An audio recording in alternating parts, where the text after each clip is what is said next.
ಇವತ್ತು ನಾನು ಬಸಣ್ಣ ಮಾಚಕ್ನೂರ್ ಹೊಳೆ ಬಸವೇಶ್ವರ ದೇವಸ್ಥಾನಕ್ಕೆ ಬಂದಾಗ ಈ ತರ ಸಿಕ್ಕಾಕೊಂತೀವಿ ಅಂತ ಅನ್ಕೊಂಡಿರ್ಲಿಲ್ಲ.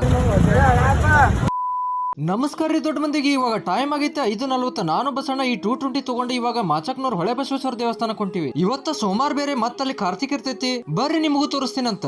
ಬಸಣ್ಣರ್ದು ಇದು ಮನಿ ದೇವ್ರ ಐತಿ. ನಾನು ಹೋಗ್ತಿರೋದು ಈ ದೇವಸ್ಥಾನಕ್ಕೆ 2ನೇ ಸರ್ತಿ. ನೀವ್ ಯಾರು ಈ ದೇವಸ್ಥಾನಕ್ಕೆ ಹೋಗಿ ಬಂದಿರಿ ಕಮೆಂಟ್ ಒಳಗೆ ಹೇಳ್ರಿ. ಇವಾಗ ಸಂಜೆ ಆಗ್ತಿದ್ದಂಗ ಥಂಡಿನೂ ಜಾಸ್ತಿ ಆಗಾಕೂತಿತ್ತ. ಹಂಗೋ ಹಿಂಗೋ ಮಾಡಿ ನಾವು ಮಾಚಕ್ನೂರ್ ಮುಟ್ಟಿದ್ವಿ. ಇಲ್ಲಿ ಬಂದ್ಕೊಳ್ಳಿ ನಾವು ಓಪನಿಂಗ್ ಗೆ ಮಸ್ತ್ ಡಿಜೆ ಹಚ್ಬಿಟ್ಟಿದ್ರೆ.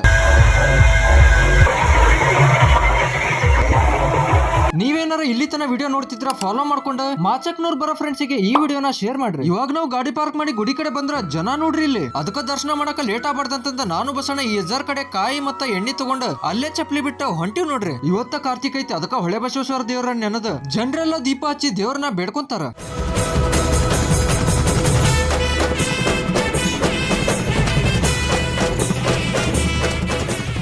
ಇವಾಗ ನಾವು ದೇವ್ರ ಹತ್ರ ಬೇಡ್ಕೊಂಡು ದೀಪಕ್ಕೆ ಎಣ್ಣೆ ಹಾಕಿ ಕಾಯಿ ಹೊಡ್ಸಕ್ ಹೊಂಟಿವಿ. ಇಲ್ಲಿ ಬಂದು ಕಾಯಿ ಹೊಡ್ಸಿದ್ಮೇಲೆ ನಾನು ಸ್ವಲ್ಪ ಹೊತ್ತು ಜನರನ್ನ ನೋಡ್ಕೊತ ನಿಂತ್ಬಿಟ್ಟೆ. ಇಲ್ಲಿ ಜನಗಳ ನಂಬಿಕೆ ಪ್ರಕಾರ ಬಸವಣ್ಣನವರ ತತ್ವ, ದಾಸೋಹ, ಸತ್ಯ ಮತ್ತು ಸಮಾನತೆ ಇನ್ನೂ ಜೀವಂತವಾಗಿದ್ದಾವೆ. ಅದಕ್ಕ ಪ್ರತಿ ವರ್ಷ ಸಾವಿರಾರು ಭಕ್ತಾದಿಗಳು ಬಂದಿಲ್ಲಿ ಹೊಳೆ ಬಸವೇಶ್ವರನ ದರ್ಶನ ಪಡ್ಕೊಂತಾರ. ದೇವ್ರ ದರ್ಶನ ತಗೊಂಡು ಹೊರಗಡೆ ಬಂದಾಗ ಏನೋ ಒಂಥರ ಮನ್ಸಿಗೆ ನೆಮ್ಮದಿ. ಇವಾಗ ಸ್ವಲ್ಪ ಹೊತ್ತು ಕುಂತ ಹೊರಗಡೆ ಬಂದ್ಮೇಲೆ ಇಲ್ಲಿ ಪ್ರಸಾದ ಸ್ಟಾರ್ಟ್ ಆಗಿತ್ತು. ಅದಕ್ಕ ನಾವು ಹೋಗಿ ಪ್ರಸಾದ ಹಾಕ್ಸ್ಕೊಂಡ್ ಬಂದಿವಿ. ಮೊದ್ಲಿಗೆ ಹೋಗಿ ಆಮೇಲೆ ಅನ್ನ ಸಾರ ತಿಂದ್ಮೇಲೆ ಮುಂದ್ ಬರೋರಿಗೆ ಪ್ರಸಾದಕ್ಕೆ ಹೆಲ್ಪ್ ಆಗಲಿ ಅಂತಂದ ಪ್ಲೇಟ್ ತೊಳೆದಿಟ್ಟು ನಾವು ವಾಪಸ್ ಊರಿಗೆ ಹೋಗ್ಬೇಕಂತ ಸಜ್ಜಾಬೇಕಾದ್ರೆ ಬ್ರಿಡ್ಜ್ ಪೂರ್ತಿ ಟ್ರಾಫಿಕ್ ಜಾಮ್ ಆಗ್ಬಿಟ್ಟಿತ್ತು. ಯಾಕಂದ್ರೆ ಇರುದ ಅಷ್ಟು ರೋಡ್ ಒಳಗ ಆಜು ಬಾಜು ಎಲ್ಲ ಕಾರ್ ಪಾರ್ಕಿಂಗ್ ಮಾಡಿ ಹೋಗ್ಬಿಟ್ಟಾರ. ಅವರಿಂದ ಈ ಟ್ರಾಫಿಕ್ ಜಾಮ್ ಆಗೈತ್ ನೋಡ್ರಿ. ಅವ್ರು ನೋಡಿದ್ರ ಇಲ್ಲಿ ಗಾಡಿ ಪಾರ್ಕ್ ಮಾಡಿ ಜಾತ್ರೆ ಮಾಡಕ್ ಹೋಗ್ಯಾರ. ಇಲ್ಲಿ ನೋಡಿದ್ರ ಜನ ಮನಿಗ್ ಹೋಗಾಕ ಕಾಯಕೊಂತಾರ. ಆಮೇಲೆ ಹಂಗ ಹಿಂಗೋ ಮಾಡಿ ಅಲ್ಲಿಂದ ತಪ್ಪಿಸ್ಕೊಂಡು ನಾವು ಸೀದಾ ಬಂದ ಕಲಾಗಿಯಾಗ ಚಾ ಕುಡಿಯಕ್ ನಿಂದ್ರಿಸಿವ್ ನೋಡ್ರಿ. ಇಲ್ಲಿ ಬಂದು ಮಸ್ತ್ ಬಿಸಿ ಬಿಸಿ ಚಾ ಕುಡ್ದು ಈ ತಂಡಿ ಒಳಗ ನಾವು ಬೈಕ್ ತಗೊಂಡ್ ಬಂದಿದ್ದ ತುಳಸಿಗೇರಿ ಹನುಮಪ್ಪನ್ ಕಡೆ. ಇಲ್ಲಿ ಬಂದ್ರ ಆ ಜಾತ್ರೆಗೆ ಮಸ್ತ್ ಅಲಂಕಾರ ಮಾಡಿದ್ರು. ನಾವು ಲೇಟ್ ಆಗಿ ಬಂದಿದ್ದಕ್ಕ ಜನ ಅಂತೂ ಯಾರು ಇರ್ಲಿಲ್ಲ. ಅದಕ್ಕ ಡೈರೆಕ್ಟ್ ಹೋಗಿ ದರ್ಶನ ಮಾಡ್ಕೊಂಡು ಆಂಜನೇಯ ಎಲ್ರಿಗೂ ಒಳ್ಳೇದ್ ಮಾಡಪ್ಪ ಅಂತ ಬೇಡ್ಕೊಂಡು